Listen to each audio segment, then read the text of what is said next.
You guys are having way too much fun, and so we have to put an end to that. But thanks so much for being here, and you can continue to eat your lunch. My name is Michael Hoddy. I am the principal, designer, founder of Somerset Media Group, who we had the opportunity to work here at First Pres Englewood. I've worked with a few of your churches in the room as well. But we are just delighted to be able to be a partner to a lot of different churches all over New Jersey, all the way out to the end of Long Island, up to the middle of the Hudson Valley, and out to the middle of Pennsylvania. So we drive a lot.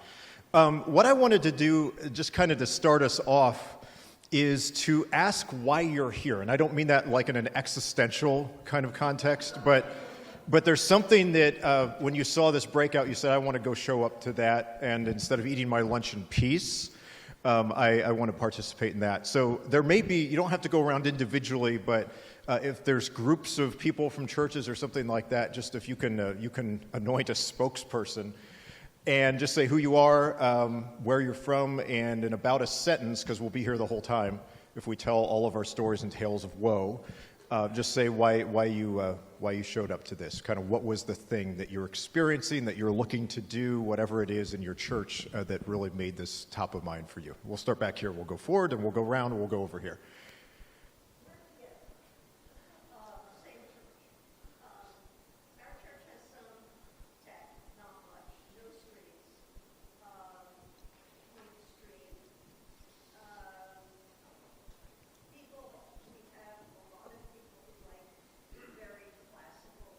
Yeah. A lot, including young people.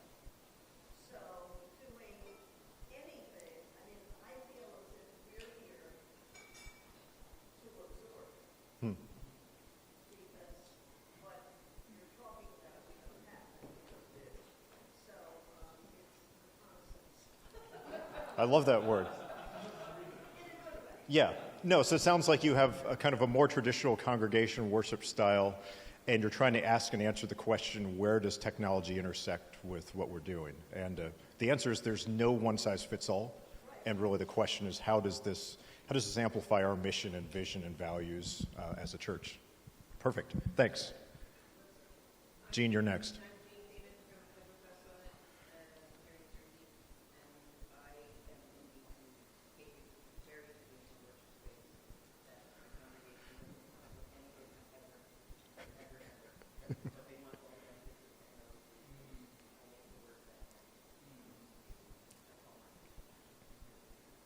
Pray for Jean.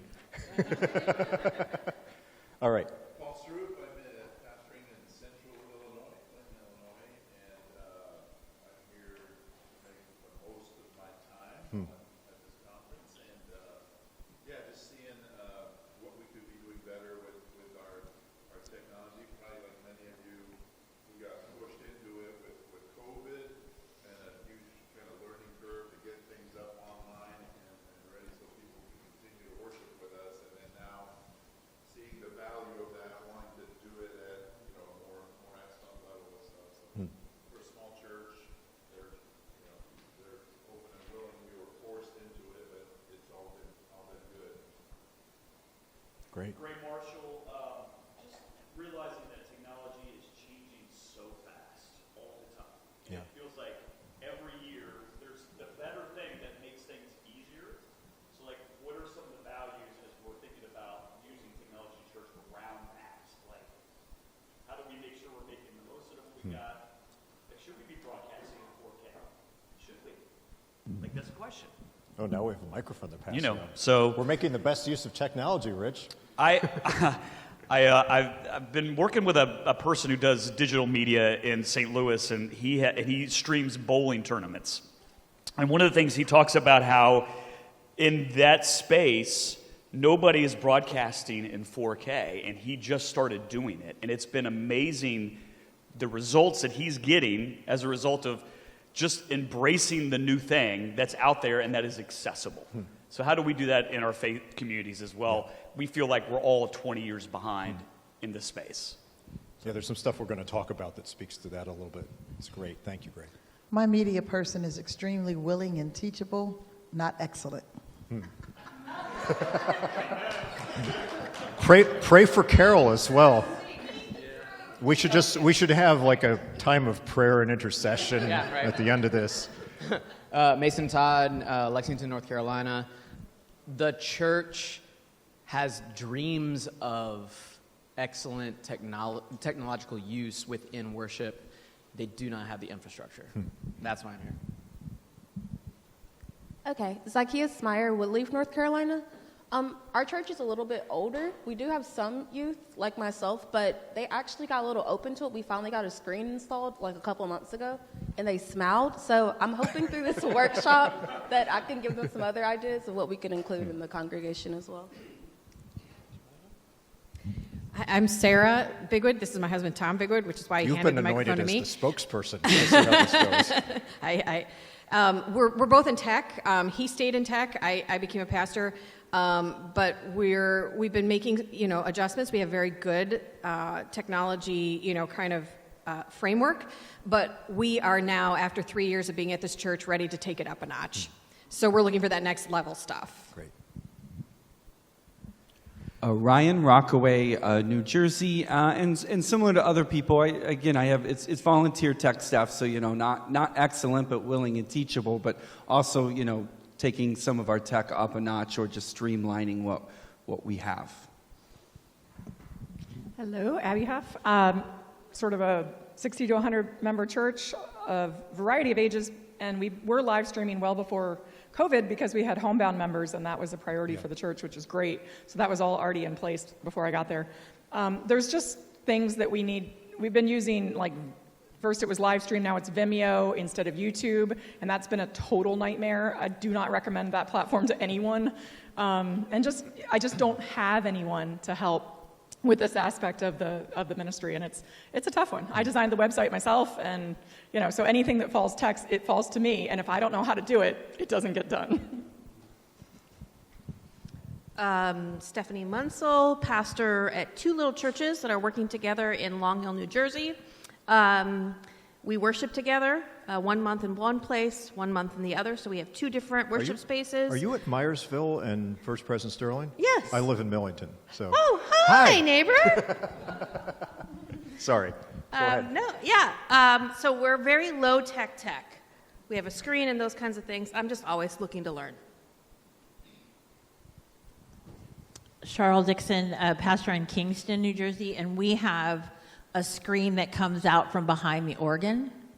So it looks cool, but we never use it. Rose Niles, I'm with the Presbyterian Foundation, the Northeast representative, and curiosity, interest. Thanks for being here. My name is J.B. Holderness. I'm with the crew here helping put this on because I'm the coordinator, AV Tech team coordinator for the actual people who help facilitate this facility. But here to thank you for everything you've done for this church, and that's about it. Well, thank you for keeping the wheels on with whatever it is we did for the church. All right. Yes, good enough. Oh, I don't have any. I'm Pat Reed. I'm a pastor of 3rd Street Presbyterian in Gastonia, North Carolina. Oh, wow. And mainly here to just learn and observe. Thank you. Thanks for being here. I'm also from North Carolina, from Concord, North Carolina originally, so I'm glad to see people from North Carolina. From all over the nation we come. I'm Dan Martian. I'm pastor at the Livingston Presbyterian Church in Livingston, New Jersey. I know that some of my neighbors are running around here, so it's great to be here. We're very low tech, we're very low energy, so I'm here to bring some energy to myself, plus maybe introduce some things that are very simple to the congregation. Great. Ron Thompson, I pastor Townley Presbyterian Church in Union, New Jersey. From the tech aspect, I am he. So I am here for help. Pray for Ron as well. Greg Bolt, pastor at First Presbyterian Church in Salem, Oregon. I was, when COVID hit, I was he. So I learned a lot. And like Rich, I was live streaming from my phone to Facebook Live back in 2015, 2016. Wow. And maybe it was 2017, and it doesn't matter. And so I have a very excellent sound team and digital. We have a digital strategy team, which I'm been blessed with, and they can't be here today, so I'm here to listen. I've been sending them photos, and I was actually just texting them, so I'm excited to hear more because we're trying to do an upgrade of our lighting and stuff. Great. So also, if you have any recommendations of companies to work with in Oregon, please let me know. I might. We drive farther and farther, but we haven't gotten that far yet. So, if you bribe us with food, like, you know, we're easy. So, Pastor Timothy Bates at Cameron and Calvary Presbyterian Church in North Carolina, along with the elder George Clark. We still are doing Facebook Live with my phone, and I'm putting paper in front of the phone, and so he said we need to be here.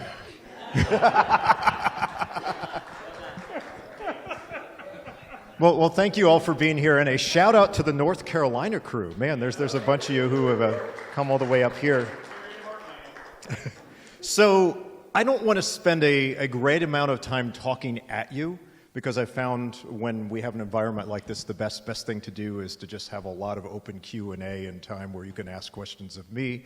The nice thing is this is all free. I'm not in your church trying to like assess anything, so I have the opportunity kind of to speak to that. But one of the things that's really important to us, Somerset Media Group started 14 years ago.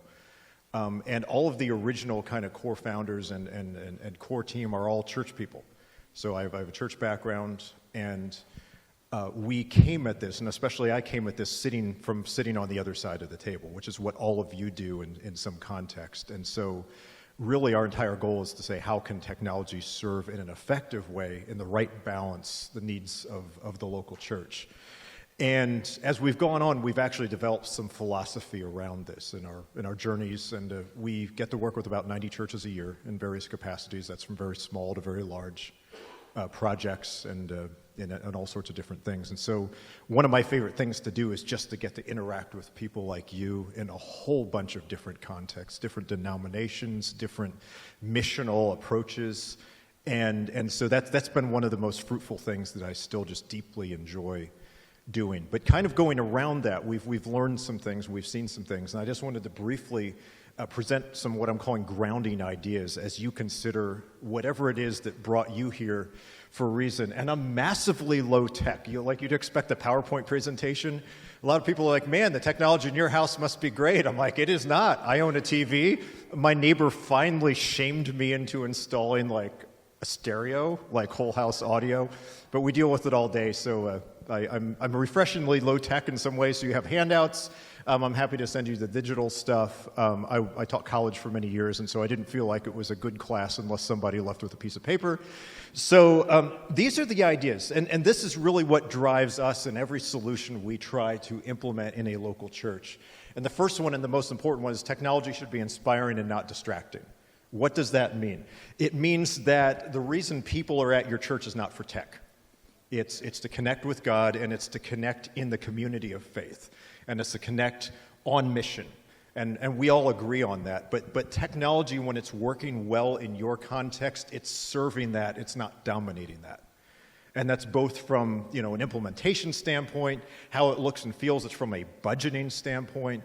And so it's really saying, what are the places, and this is a great question for you each to ask in your churches, where is this inspiring people? What does that mean? It means that it's drawing better focus to the ministry that's happening in the space, whether it's in the service or some other context. I'll give you an example. I'm using a microphone in this room. It's a big enough room. It's small enough that I could probably not use a microphone and get away with it, but especially for those of you in the back, it would be a little hard to hear. You could probably still hear, but you'd be working at it a little bit. That's distracting, because what you're doing every single moment is you're saying, I'm trying to hear the next word, I'm trying to hear the next word. Some of you have sound systems they're kind of distracting because they just don't work as well as they should. Microphone feedback, distracting. Things where technology kind of just assumes a place and you don't really notice it a ton, but it allows you to have laser focus on the ministry and mission of the church, inspiring.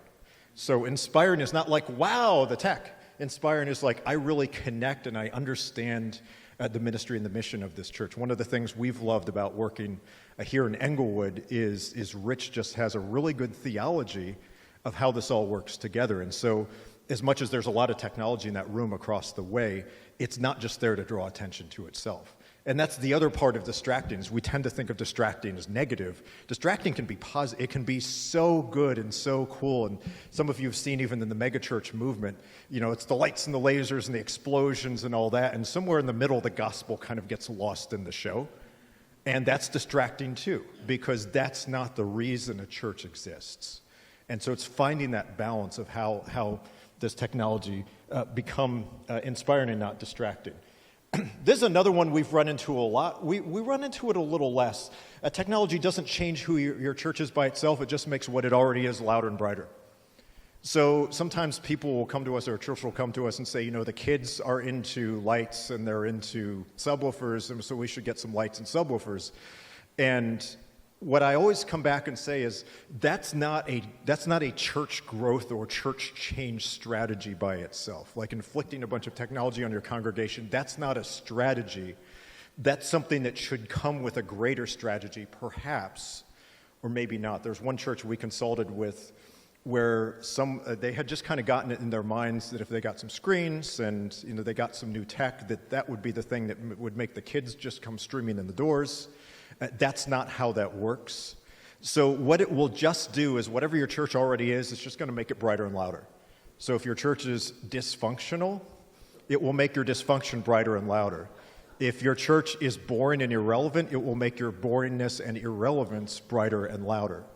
But if your church has a lock on its mission and is connecting with people, it will make those things brighter and louder too.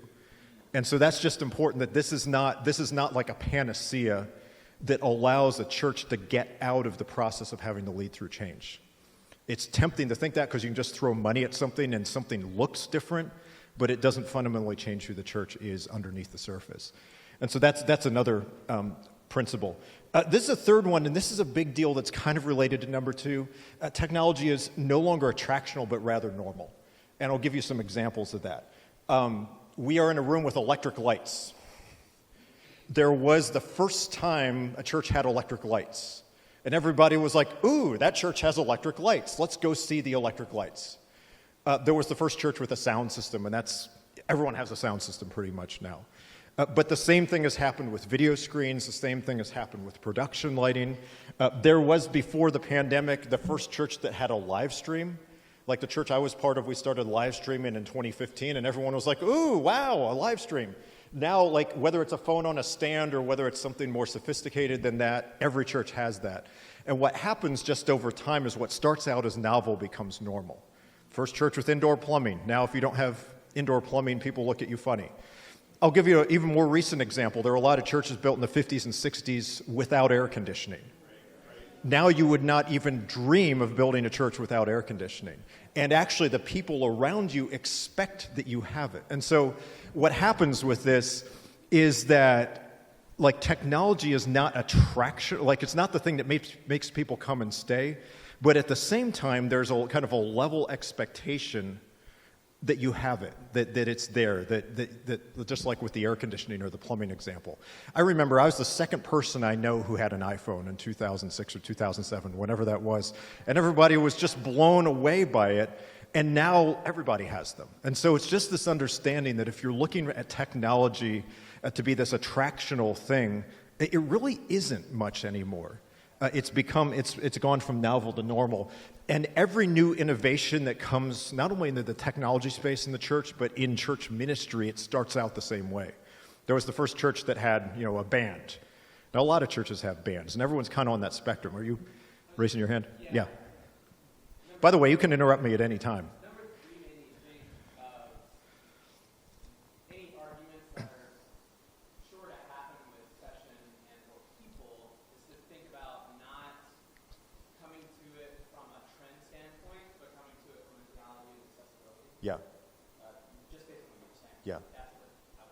Yeah, that's kind of the second part of that is really if that's the case, then what you're doing as local churches is you are saying, what are the springboards that are appropriate in our context that allow the gospel, allow ministry, and allow mission to be more easily connected with? This is why a lot of us do live stream. It's not a pandemic anymore. We can gather in spaces. But a lot of you still do live streams because it allows certain people who are not able to make it to church to still connect with the ministry and the community of the church, shut-ins. And it also is the front door, full stop. Like people, if their first encounter with your church, and we have a ton of data that shows this, it is your digital presence. It's your live stream. So they're going to go check you out there before they ever show up on the doorstep. And so that is another thing that's saying, are we facilitating people connecting with the gospel, connecting with the ministry and the mission of our church, or are we actually creating barriers for them to do it? And the last one, and this is something we're very passionate about as well, your culture around this stuff is not what you can pull off once, it's what you can pull off 52 times. So it's not the thing you managed to do the one Sunday and it's a little like brighter and louder and cooler than the previous. It's what you can do over and over again, and that's your systems. It's especially your volunteer base. Maybe for some of you who are pastors, it's your capacity to still be pastors, as well as serve in technology. And there's different mixes of that everywhere. But this would be like if your local diner. Some of you in North Carolina, I don't know if you have diners, but it would be like if they had Indian night one night a year. It would be great. We went there and there's Indian food, but if you go back, there's not Indian food. It's just a diner. And so really what we're trying to say is, what can you do? What are the incremental things you can do week after week after week? From our standpoint, it's how can we build systems that support that are accessible by volunteers, by whatever team has to run this stuff, and how do we find a point of balance in between those two things? Yes? I was thinking something I think Grace said about infrastructure. So I look at, I know those 4K cameras cost $2,500 a piece. Or more than that, actually. Right. Yeah. So Yeah. I'm thinking I'm racking up in my head how to get to this. Yeah. But something you said here about something you do 52 weeks a year. I have a friend that says you might be able to do something this Sunday, but what can you do this Sunday that allows you to do it in 52 Sundays? Yes. So Yes, that's good. To the next year, you can say that thing or have that Yeah. thing or do that thing. Well, and that might be as foundational as, the microphone feeds back every week. How can we stop that so we can move on to something else? And that might just be an operational thing. It might be equipment and infrastructure. It's just figuring that out. But that's actually a good example of it because we're going to just do Q&A. There may be something you encountered in there that made you go, how'd they do that? Or why did they do that? Or just in general, and we've kind of fallen into some of that already. A couple of you ask about, 4K cameras, which is, it's not high def anymore. It's the step past that.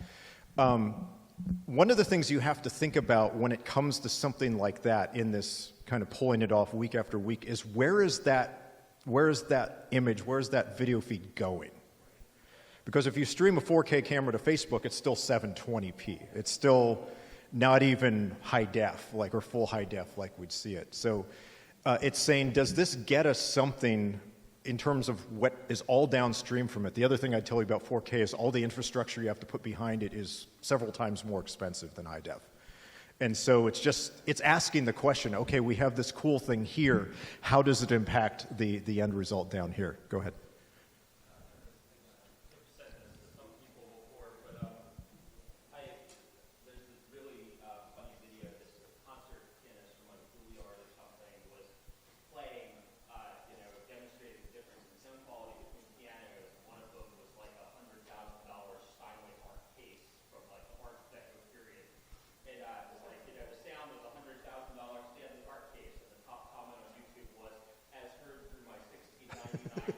Yeah.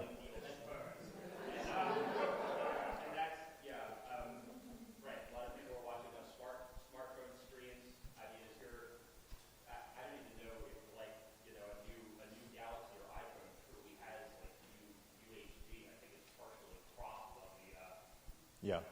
horizontal axis, isn't it? So, that's what you're, marketing, right? For a lot of the viewers, they're watching on that or an iPad that's 7 years old. Yeah.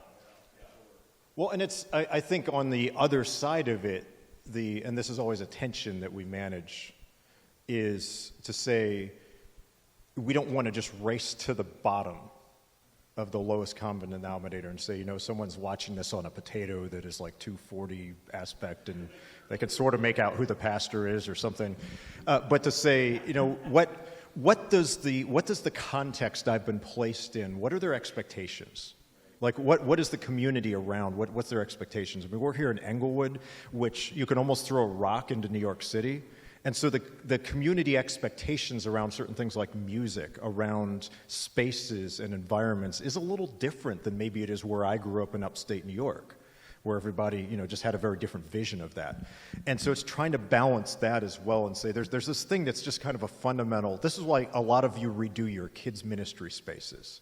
Like, I'm the owner of an 11-year-old and a 5-year-old, and like, we have them in preschools, and like, even before anybody has said a word, the space you walk into speaks.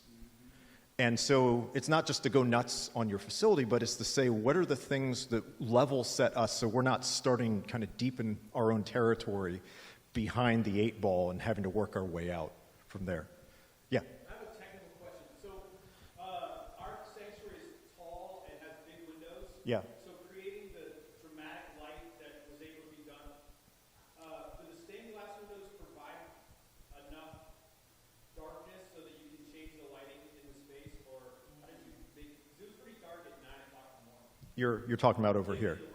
Yeah, lighting's all about contrast. So it's not about absolute levels coming in through the thing. It's about how much contrast you can create somewhere else. So if you're in a very dark space, you can throw a little bit of light at the platform or the altar area or whatever, and you can create contrast.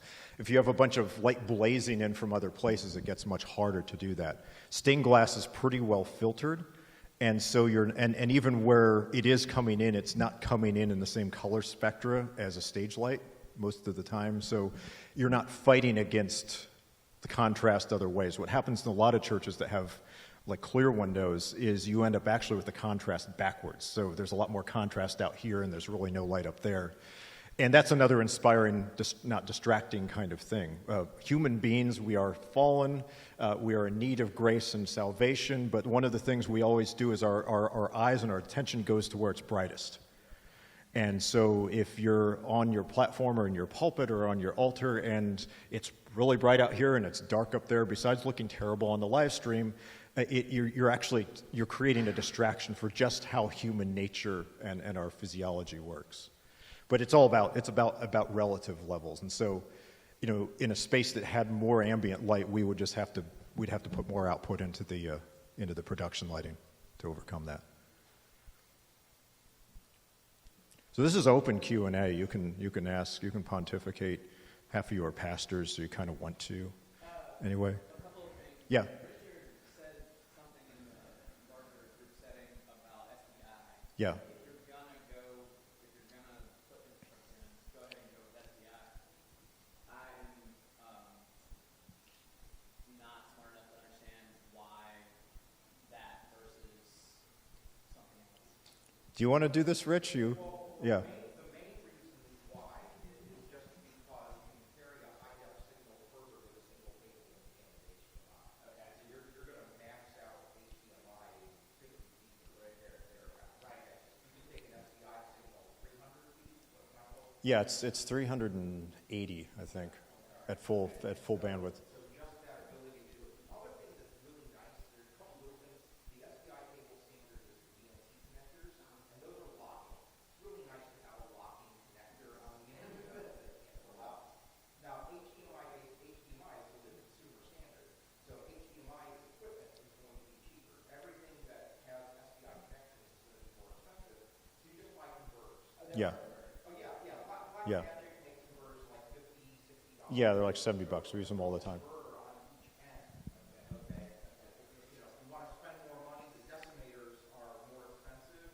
And they're also available again, which is great. It was like 2 years you couldn't get them.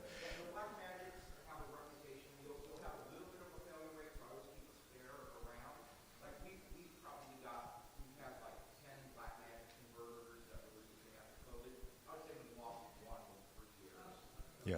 But 1 in 10 failure in 3 years is high. At $70. Yeah. Yeah, so it's cheap. So we've always had extras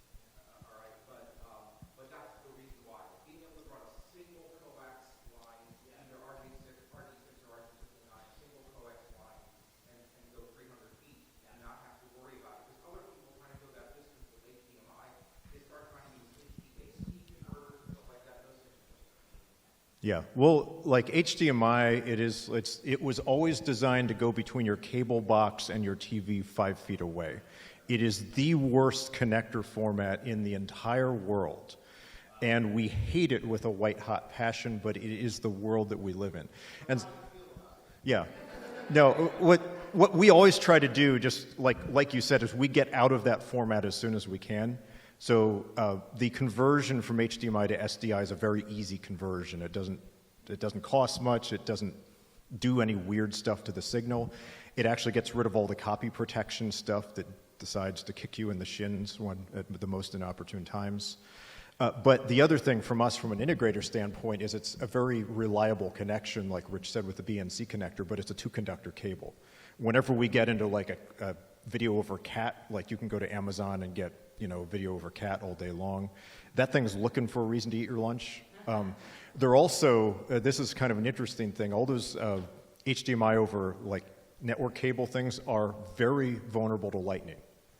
And so it's not even lightning hit my church. It's like lightning did something a block away, and all those things are just like, bye-bye, and you come in on Sunday morning and the projector doesn't work. And that's the other reason. There's still there's a few instances where we'll still use HD base T. There are much smaller settings where we need to pass like data to and from a projector about what's called an EDID. Some of you, your eyes have just glazed over, so I apologize for that. Yeah. Yeah. But usually, if there's cameras involved, if there's multiple sources and destinations involved, SDI, yeah, 100%. Yes. We have an old Gothic structure. Yeah. That has high ceilings, big pillars, like brick or cement pillars. Yeah. And there's very little opportunity for us to hang anything, within the space to get any kind of direct, front view of anything. So is this lighting or video or? Lighting. Okay. Looking at lighting, and we've been trying to play around with a few things just so that people might fall in love with it because Yeah. it's so dark in that sanctuary. And so I'm just wondering, like, what kinds of solutions do you have, or what kinds of things would you have us look at in order to get our stage lit up? Because it's too dark. You can't get Yeah. any decent quality on the video, especially from the distance that we have to run some of our cameras. Yeah. That we're, it just doesn't look right. Yeah, I guess the first thing I'd say is it's easy to say, okay, need to go buy $2,000 lights that are theater fixtures, and certainly those do some things. You can get work lights from Home Depot. Literally those halogen, I don't even know what the kids are doing now with them, but you can get those, and as long as you, the things with lighting are angle and distance, really. If I'm here, if I'm the presenter and I have a light that's on a really low angle, number one, it's going to blind me like Saul on the road to Damascus. And I'm going to be like, Lord, is it you? But the other thing that casts a huge back shadow. Really what we're always trying to do is we're trying to get lighting at a minimum of 45 degrees off the ground plane, and usually up to about 65. It's usually we just have to kind of deal with what the structure gives us. But what that does is you get too high, you get the phenomenon known as raccoon eyes, where like your eye sockets go away and you look like a raccoon. Too low, you get the back shadow, so we're always trying to get in the middle. So that's angle is one part, and the other part is just throw distance. Like if I was to take that Home Depot work light and try to throw it from 80 feet away, it's not going to do much. And then you need really a long throw fixture of some sort, like an ellipsoidal fixture or something like that. But what you're really trying to do is get stuff at the right angle, and if possible, if you're trying to stay low in cost, just get it as close as you can without being like way out at the side. If you're on center or out to about 30, 45 degrees or so, that's a very workable set of angles. You get beyond that, it just gets a little weird in terms of side lighting, but that can be almost anything if you can do that. The first goal is just to get the contrast up by whatever means. We work in a lot of Gothic buildings, so we can always find some place to hang lights. You just need someone who really knows how to work with structures and do attachments the right way and not make it look hideous at the same time. That's something like, I have my cards here, you have my information there. If you even want to send me a few pictures, I can give you some ideas. And that's the thing, if I'm here to serve you, and that maybe we work with you, but it may just be you need an opinion. Those are free, and I'm happy to help.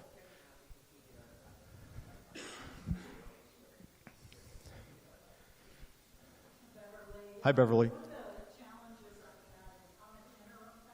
Yeah. Do you have a sheet you can hand out? Like.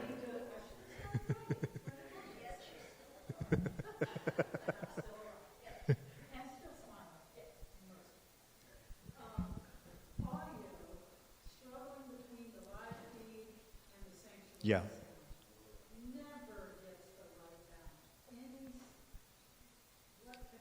Yeah, there's.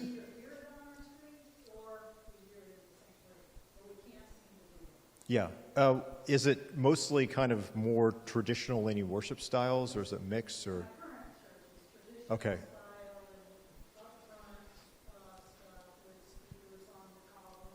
Yeah. What we always try to do in kind of any live stream system that we put in, and that's, I just knocked over the papers. Yeah, I'm always like, is something going to come down and crush me? I don't know, I'm a little jumpy. But what we try to do is we always try to have a balance of direct sound and ambient sound from the room. And ambient sound from the room is the organ, it's the choir, it's the congregation singing, it's the thing that makes it not sound like there's church happening in a closet. And so you need some of that. But if it's all ambient sound, you can't hear the spoken word very well. There's not presence to it. And so what we usually do is we always take a feed from the audio system, which gets you your direct sound. And then we always try to hang a couple of room, like ambient mics. And those, you don't have to hang them. They can kind of be nearly anything. We throw that all in a digital mixer and try to balance it out. It's not a perfect solution, but what it does is it makes it so that you're not absolutely dependent on the sound system for everything. And it still gives you the best parts of presence possible. The challenges you've probably all experienced with live stream is if you have a sound system and you're taking a feed from the sound system to the live stream, it's great as long as there's a microphone on whatever it is that you're trying to capture. But if, so-and-so stands up here and says, I don't need a mic, I'm like, yes, you do. Or it's ambient sound in the room, like if you have a wonderful pipe organ in a wonderful space, or you have a handbell choir or something like that. That's where you need to capture everything in some means. And so that's usually our entry-level approach to getting a decent balance.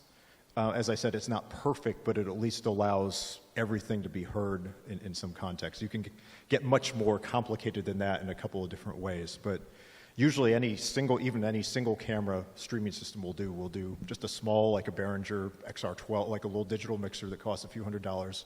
Couple room mics which we hang up somewhere, and then we get a direct feed from the existing sound system. But that's your way out, is just you have to do both. If you do just ambient, it'll be hard to hear. If you just do direct, you're going to miss a lot of things. Who wants to go first? Do you guys want to fight? Okay, go ahead. So we are using Zoom because we're a smaller congregation. Yeah.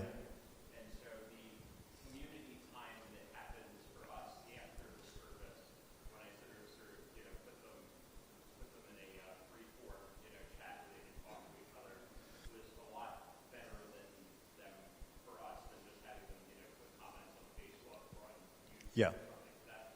Obviously, Zoom was not really intended for what we're doing, and the live performance audio and so on is, a slight step up.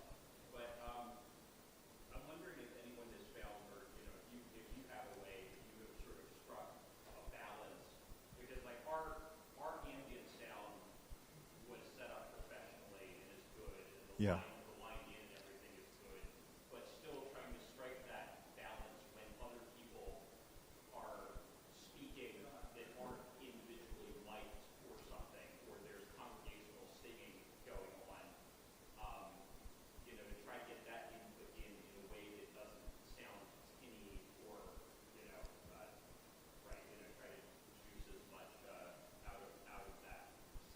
Yeah.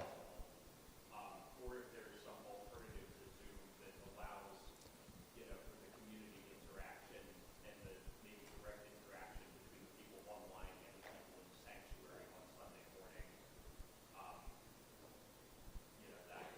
Just so I have a full understanding of what you're doing, are you using so the Zoom is amongst the people on Zoom, are you also feeding that into the sanctuary? So there's a hybrid participation, or is it just? No, so we have a single computer that is really convoluted, controlling 4 screens. 3 of them are in the sanctuary, 1 monitor, 2 up on the side. One of them runs about 300 feet out to the nursery wing where that TV Wow, you're brave. is, right, showing Zoom for the nursery attendees and everything. In the sanctuary, we're running the monitors so that they're only showing the slides and not the Zoom. Okay. The space is so small. Gotcha. Barely this 80 that we don't like having the video seem redundant. Yeah. You know, but sometimes we like to put the the people that are on during prayer requests and say hello at the beginning, and then at the end, sometimes it's nice for people to see their friends that are in assisted living and so on. Okay, so there's a whole Zoom crowd, and you're kind of moderating that, but they're not really in the space. I'll say a couple things, and I know Zoom is something we all is a part of our lives, for better or for worse. The first thing is Zoom is terrible for audio. Actually, all of the video conferencing platforms are terrible for audio, and the reason is what they're trying to do, what they're designed to do, is keep your laptop speaker from feeding back while you're watching, you're in some business meeting somewhere. And so they do a ton of processing to the audio, and there's just no real way around that. And so what that means a lot of times for music, for ambient sound, is it just gets crushed. And so if you're on Zoom, it's kind of just accepting that it's never going to be amazing. There's just really no way to make it be amazing.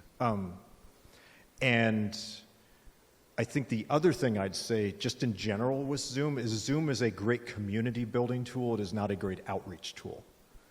And so what we always try to tell people who are doing Zoom is like, make that your community base, but if you're trying to have a digital front door into the community, do something in addition to it. So you do a straight feed out. Okay, yeah. Yeah, does that sort of, I hate to say good luck, it's not gonna work very well. What I'd say is, as much as you can, what we try to do usually with a Zoom thing is we try to squish the dynamic range down as much as possible. It depends on what you're using to feed it. If you're using any kind of digital mixer, you can do that. But that's just a compressor. And it doesn't make it sound better. It has its own problems. But what it does is it keeps that dynamic range so close that it doesn't like wig out all the Zoom processing and make it just go hack it apart. But that's usually, and that's not, nobody's like, oh, this is amazing now that you've done that, but it just makes it a little bit more manageable. I think you and One of the downstream things about changing the lighting, like our lighting is incandescent. yeah. But like if we're changing lighting with the LED, which will just cut our energy costs dramatically. So I was thinking about like a lot of our buildings are old and have lots of lights. Yeah. But being able to, and there are grants from maybe not from the U.S. government anymore, but there used to be grants. A lot of state grants still. Yeah. For doing LED changeovers, which can then, you can do the light change if you want to, RGBs and stuff. But I just think that's an interesting thing that we don't think about, that it's actually going to save us money to change Yeah. the lights. Let's talk about LED retrofits for a minute.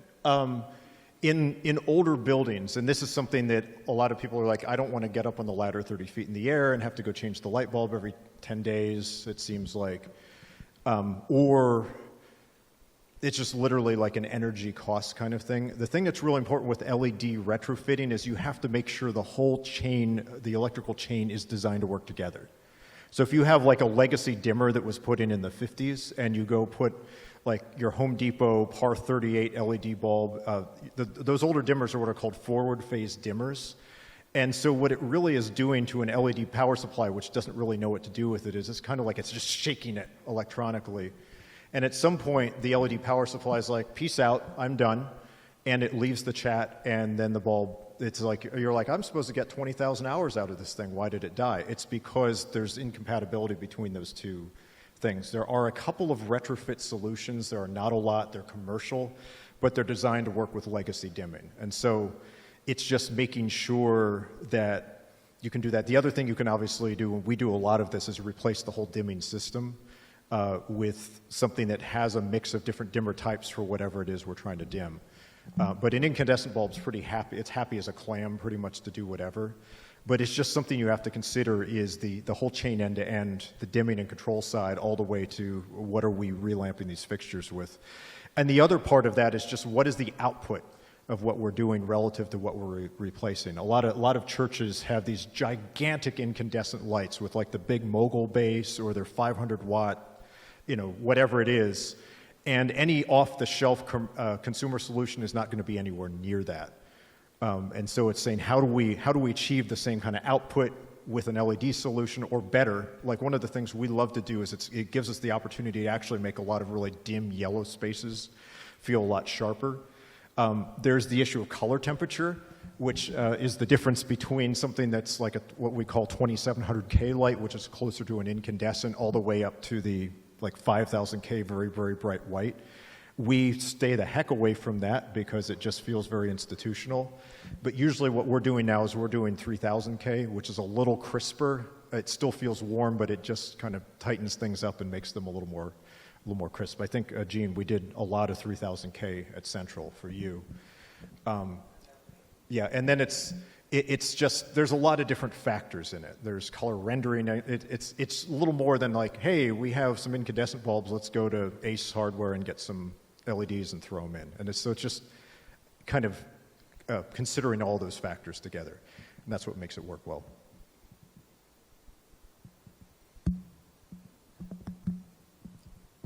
Anyone else? Anything you've seen in this room over here that makes you go, Yeah. Oh, go ahead. I'll get you. I will not let you leave. Let me bust a myth about projectors. There's this idea that the farther away you get from the screen, the less brightness there is on the screen. That's not true. There's this massive interaction between the lens and the efficiency of a given lens and where you're putting the projector. This is, I'm sure, a standard lens that you bought with the projector, and so you're roughly 15, 20, 18, something like that feet away. Yeah. So this is about a 104-inch wide screen. That's about 18 feet. This is a very normal kind of setup. The smaller you make the screen, the closer you can get the projector with a standard lens. The larger the screen is, the farther back the projector has to be with a standard lens. The cheaper projectors all have built-in lenses in them, and some of the more expensive ones, you can change the lens, but it's just the whole thing's more expensive. What we're usually trying to do, everything's a laser projector at this point if you're still doing projectors, is we're trying to say, at what point is there a way we can make a standard projector work? And standard kind of all-in-one projectors go to about 6,000 lumens, which is a good number for a screen like this. If you're getting up to like a 10-foot screen or a 12-foot screen, that's low. And there's some benchmarks we use for that. But typically, now with a projector, you can see how this is on a right triangle with the screen. Most of the better ones have some lens shifting capabilities in them, so I can actually put a projector really high on the ceiling and get a screen that's down here with the lens shift. We've done a couple buildings where there's like a big stained glass window in the back, and we don't want to put a projector in front of the stained glass window. We can actually put the projector on one side and lens shift our way onto a center screen. But again, that's the higher you go in the kind of the price and performance range, the more options you have. But usually with this, you're trying to say, what gets me an adequate number of brightness? And lumens is not a measure of brightness, it's a measure of output. There's another measure called the foot Lambert. Some of them are in what's called lux, L-U-X.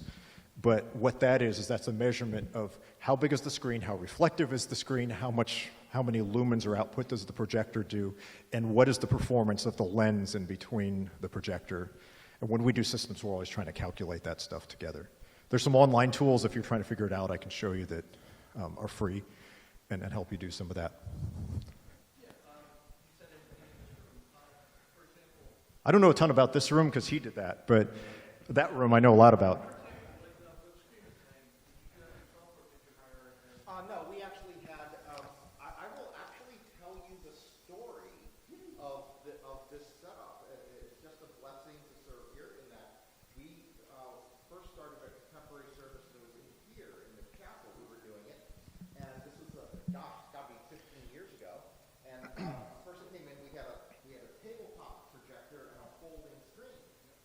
Yeah. He came to check it out. He normally came in the morning for the traditional service. And he came and he looked at the tabletop projector. It was one of those old Epsons, like an Epson 500, Powerlight 500, portable screen. 4-3. Right. And Yeah. 4-3, right. and he came up to, and the next day, on my desk was a catalog from B&H Photo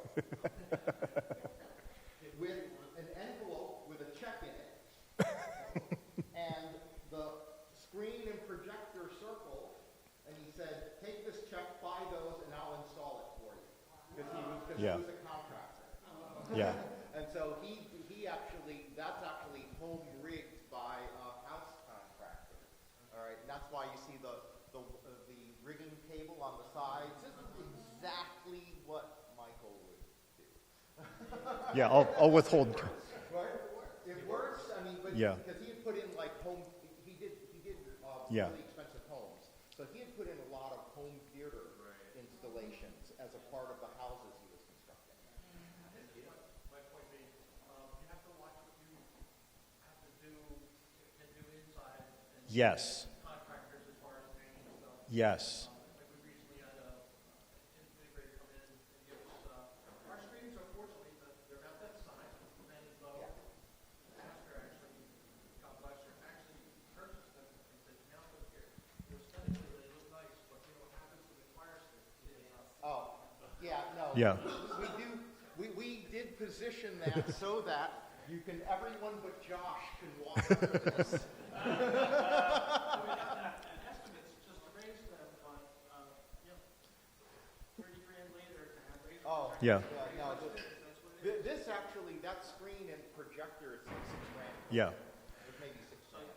My point is you have to be careful of what Yeah. you think you can do in-house. I mean, right. There's smaller churches where they're looking to see where we can save, but you have to be realistic as far as safety. Yeah, let me give you, I know we have to land this plane, and by the way, I'll stay as long as any of you want and talk about whatever you want for the rest of the day. But one of the things, there's always a cost in whatever it is you're doing. The cost may not be monetary. It may be performance. It may be working with a volunteer or a contractor who's kind of on their own schedule.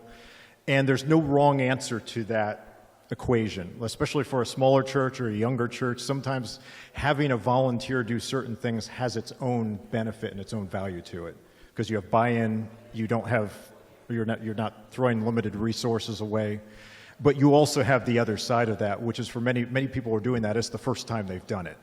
Like for us, I think we've done thousands of projects at this point. So we're not guessing, is the projector bright enough? We're not guessing, is the rigging good enough? We know. We're certified, we're licensed, we're insured. And like was said, there are certain things that volunteers should not do. They should not hang heavy things over people's heads. Right. And that's not even saying they're not competent at that. It's actually a liability exposure for the church. We've never had anything bonk anyone on the head, praise the Lord, thank goodness.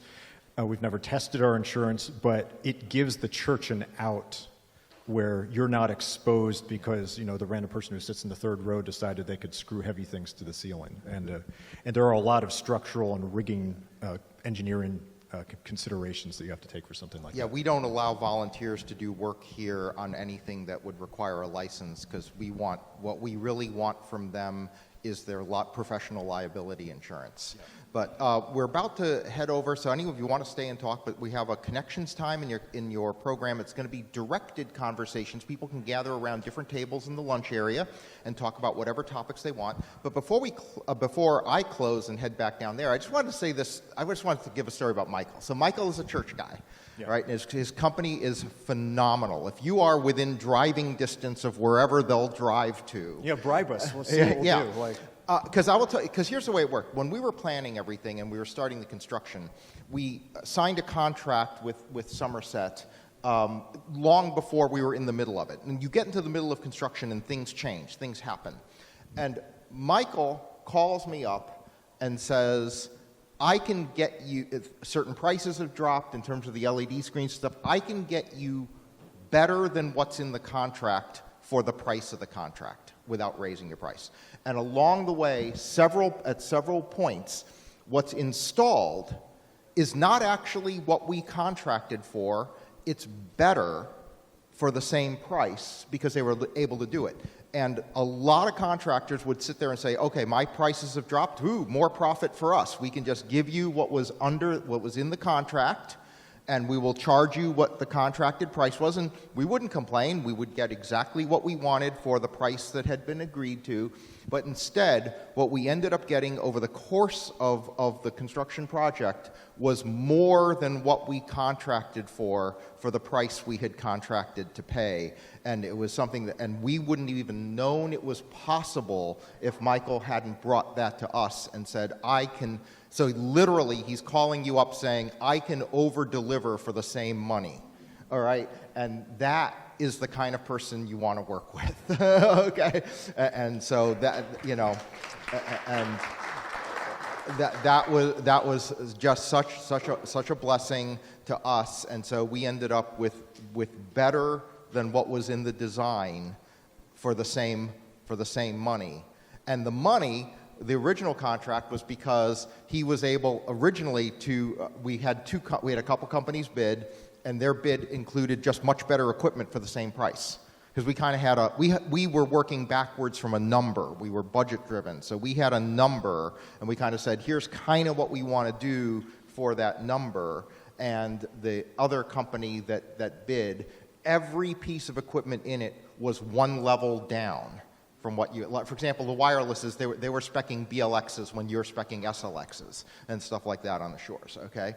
And so it was a better bid to begin with, and then it actually got better all through the construction, which was absolutely amazing. And so we will always be grateful to Michael for that. Well, and seriously, you can record that, by the way, and put it on your website or something. Your check's in the mail. But seriously, I have business cards here. Our website's on your sheet because I give handouts. Whatever we can do to help. Maybe you're in North Carolina. You're like, you know, we can't work with you because we can't bribe you enough to come down here. But if there's a way that we can just serve you with a free opinion, or you want to send a couple pictures and say, what would you do here? That's what we're here for. I got into this because it broke my heart to see the local church not served well by people who didn't understand it. That's why we got into it. I don't want to preach anymore, but I saw churches on their third and fourth sound system because they just didn't have someone who understood what they were trying to do. And that's money that's not used in the community. It's not used for things that are frankly more important. And that's what we're passionate about. So that's the end of my TED Talk, but thanks for coming.